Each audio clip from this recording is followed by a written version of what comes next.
آج پاکستان کی قومی سلامتی کمیٹی کے ایک غیر معمولی اجلاس کے بعد ملک کی سلامتی اور خود مختاری سے متعلق اہم فیصلوں کا اعلان کر دیا گیا۔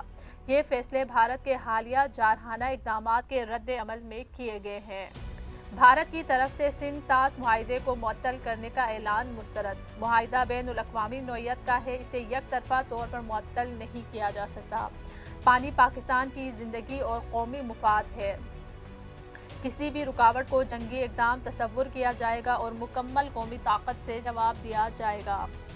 نمبر 2، بھارت کے ساتھ تمام دو طرفہ معاہدے بشمول شملہ معاہدہ کو معطل کرنے کا حق محفوظ، جب تک بھارت دہشت گردی، ٹارگٹ کلنگ اور اقوام متحدہ کی قراردادوں کی خلاف ورزی سے باز نہیں آتا۔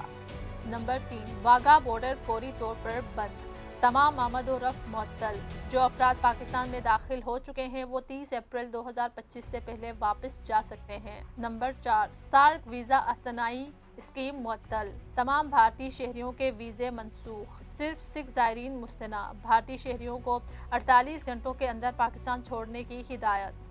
نمبر 5، اسلام آباد میں بھارتی دفاعی، بحری اور فضائی مشیروں کو ناپسندیدہ قرار دے کر ملک چھوڑنے کا حکم۔ 30 اپریل 2025 تک واپسی لازم، ان کے معاون عملے کو بھی واپس بھیجا جائے گا۔ نمبر 6، بھارتی ہائی کمیشن کے عملے کی تعداد کم کر کے 30 تک محدود، مؤثر تاریخ 30 اپریل 2025۔ نمبر 7، پاکستان کی فضائی حدود بھارتی ایئر لائنز کے لیے بند، بھارتی ملکیت یا بھارتی آپریٹڈ تمام پروازوں پر پابندی۔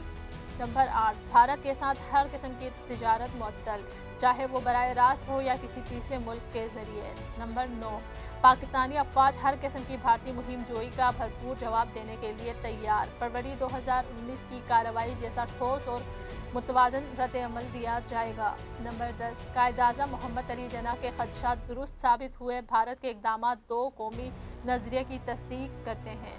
پاکستانی قوم امن کی حامی ہے مگر خود مختاری، وقار اور حقوق پر سمجھوتہ نہیں کرے گی۔